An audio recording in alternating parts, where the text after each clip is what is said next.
In this video, I will show you how to get audio ID in Roblox. Open your Roblox account.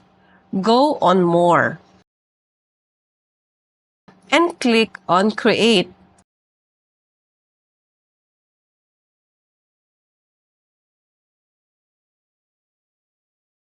Click on Store. Under the Store tab, we have here the models, plugins, audio fonts, images, meshes, and videos. Click on Audio. Select on the available audios here. Let's say I will select this audio and I will be diverted into this page. Click this drop-down icon and click on More Info. Play audio.